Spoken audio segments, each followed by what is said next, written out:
আজি ভেগাঁও মহকুমালৈ মই মানে কিছুমান কথা লৈ পেলাই আহিছোঁ চিভিল ইঞ্জিনিয়াৰিং আৰু ডিপাৰ্টমেণ্ট কনচাৰ্ণ যিখিনি BTC ট্ৰেন্সফাৰ্ড ছাবজেক্ট ডিপাৰ্টমেণ্ট আছে এইখিনি ডিপাৰ্টমেণ্টৰ লগত বিতংভাৱে মই মানে SDO চিভিল টিকেট বয়াৰ লগত মই আলোচনা কৰিলোঁ। আলোচনা কৰি মই গম পালোঁ এই 2 বছৰত BTC নতুন চৰকাৰে কি কৰিলে আৰু অসম চৰকাৰো কি কৰিলে। মানে মাহীৰ চকুৰে যদি চাই তো কথা বেয়া হ'ব। এনেকৈ বিগত সময়বিলাকত ডিপাৰ্টমেণ্ট কনচাৰ্ণ আমি কিছুমান মানে সময়ত ইয়াতে স্পট ভিজিট কৰি কিছুমান কামটো আমি কৰিছিলোঁ।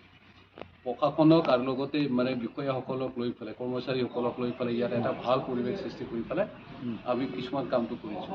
এতিয়া আজি আহি পেলাই মই বাস্তৱতে মই দেখিবলৈ পালোঁ ইয়াৰ ডিপাৰ্টমেণ্টৰ হ'বলগীয়া যিটো কাৰ্যালয় আছে এই কাৰ্যালয়টোকে এতিয়া UPPL হস্তক্ষেপ কৰি পেলাই অফিচ বনাই আছে। এইটো দুৰ্ভাগ্যজনক। কোনটো কাৰ্যালয়? আমাৰ SDPO মানে বিল্ডিং সাব ডিভিজন এটা হৈছে ইয়াতে ফুল ফ্ৰিজড ছেটআপ হ'ব লাগে, SDO বিল্ডিং হ'ব লাগে আৰু লগতে যিখিনি ডিপাৰ্টমেণ্ট মানে কনচাৰ্ণ সাব ডিভিজন আছে এইবিলাকৰ সম্পূৰ্ণভাৱে ইয়াত কাৰ্যালয় থাকিব লাগে আৰু ফাংচনিং থাকিব লাগে, কাৰ্যকৰী থাকিব লাগে।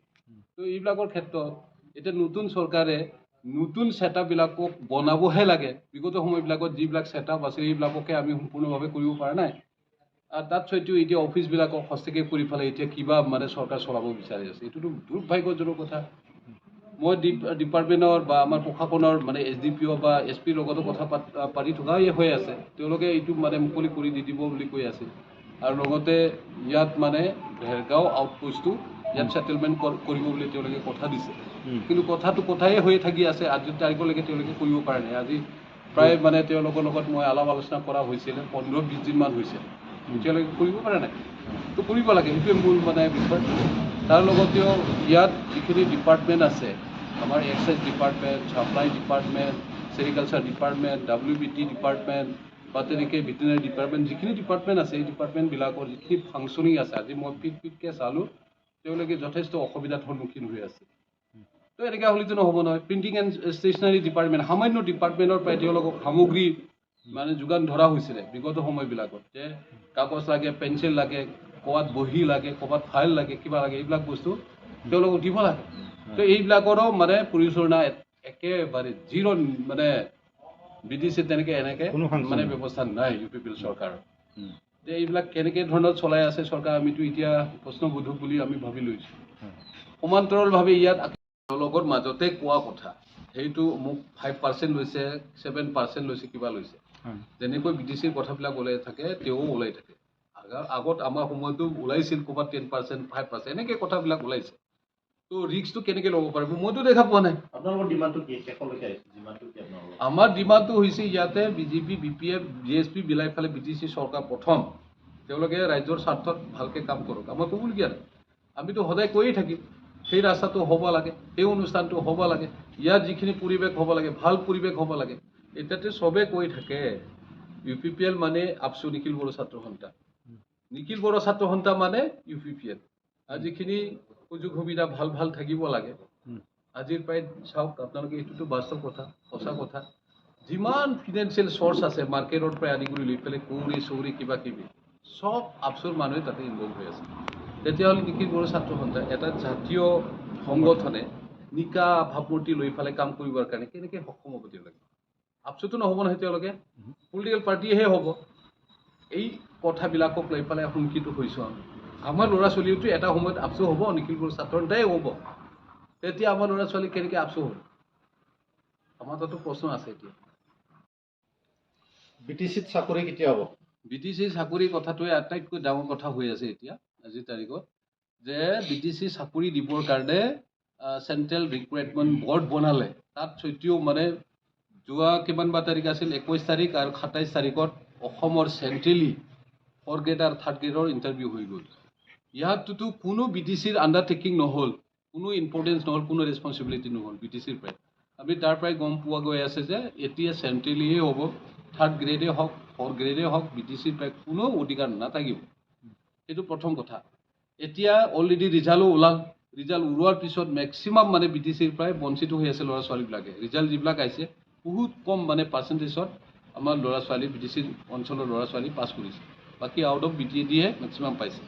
কিন্তু আমাৰ যিটো ইণ্টাৰভিউৰ প্ৰক্ৰিয়া আমাৰ BTC অঞ্চলৰহে BTC গভৰ্ণমেণ্টৰ কিছুমান অফিচাৰবিলাকক লৈ পেলাই এই BTC অঞ্চলত ইণ্টাৰভিউখন কণ্ডাক্ট কৰা হ'ল পাতা হ'ল তাত সত্ত্বেও মানে আমাৰ BTR চৰকাৰ বা BTC চৰকাৰ একো খেয়ালেই নাপালে গমেই নাপালে যাওক সেইটো গ'ল আৰু আহি থকা দিনতে এনেকৈ হ'ব এতিয়া নতুনকৈ আৰু হৈ আছে এই কেইদিনমানৰ ভিতৰতে গোটেই অসমত ৩,০০০ কিমান বা এছিষ্টেণ্ট টিচাৰ মই এমাউণ্টটো পাহৰিলোঁ কিমান বা আছিলে ৩,০০০ কিমান বা এটা এছিষ্টেণ্ট টিচাৰ এই এছিষ্টেণ্ট টিচাৰটো বেলেগ বেলেগ মিডিয়ামৰো আছে আমাৰ বেংগলী মিডিয়ামৰ পৰাও আছে অসমীয়া মিডিয়ামৰ আছে কিন্তু বড়ো মিডিয়ামৰ অসমৰ গোটেই অসমতে বড়ো মিডিয়াম স্কুল আছে তাত সত্ত্বেও এজনকো মানে তাতে এপইণ্টমেণ্ট দিবৰ কাৰণে তেনেকৈ পোষ্ট এডভাৰটাইজমেণ্ট দিয়া নহ'ল বা মানে বড়ো মিডিয়ামক একেবাৰে কমপ্লিটলি আইচলেট কৰা হ'ল কিন্তু কি কাৰণত কৰিছে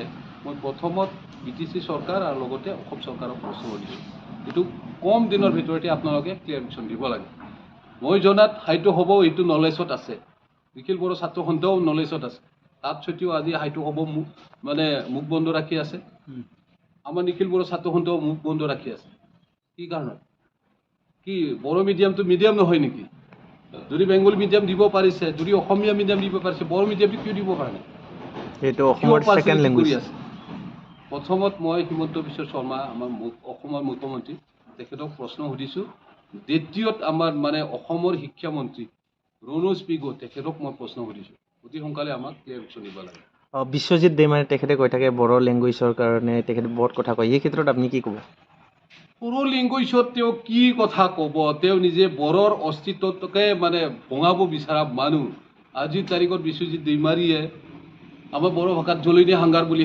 লোকসভা নিৰ্বাচনৰ কাৰণে বিগত সময়বিলাকৰ আমি যেনেকৈ মানে আমি জ্ঞান পালোঁ বা তেনেকৈ পৰিৱেশটো পালোঁ আমিতো যোৱা বেলিকাত মানে ঠকন খাইছোঁ বুলি আমি মানে নিজকে অনুভৱ কৰিছোঁ যে আমি বিজেপি দলক সহায় কৰিছিলোঁ মানে BTC চৰকাৰ হিচাপে BPF দল হিচাপে কিন্তু তাৰ ২০ বছৰত আমাক যেনেকৈ সহায় কৰিব লাগিছিল তেওঁলোকে সহায় কৰিব পৰা নাই ইয়াৰ ফলতে আমি এতিয়া প্ৰতিউত্তৰ দিব বিচাৰিছোঁ আমি যিখিনি আমাৰ থাকিব মানে কথা নাই এতিয়ালৈকে মানে কোনো চৰকাৰৰ লগত বা কোনো লগত মানে দলৰ লগত আমি আলোচনা কৰা হোৱা নাই সময় নিশ্চয়কৈ ইয়াৰ ব্যৱস্থা হ'ব কিন্তু তথাপিও আমাৰ নিজস্ব BPF দল হিচাপে আমি জিকিলেও নিজিকিলেও আমাৰ তৰফৰ প্ৰায় দুটা সমষ্টিত দুটা কেণ্ডিডেট অলৰেডি থাকিব কোন হ'ব পাৰে প্ৰস্তুতি কেনেকুৱা কেণ্ডিডেটটো সময়ত মানে ঘোষণা কৰা যাব এতিয়াতো মানে লাইনত যিসকলে আছে তেওঁলোককে আমি মানে ফ্ৰণ্ট লাইনত থৈছোঁ তেওঁলোকে যাতে হ'ব পাৰে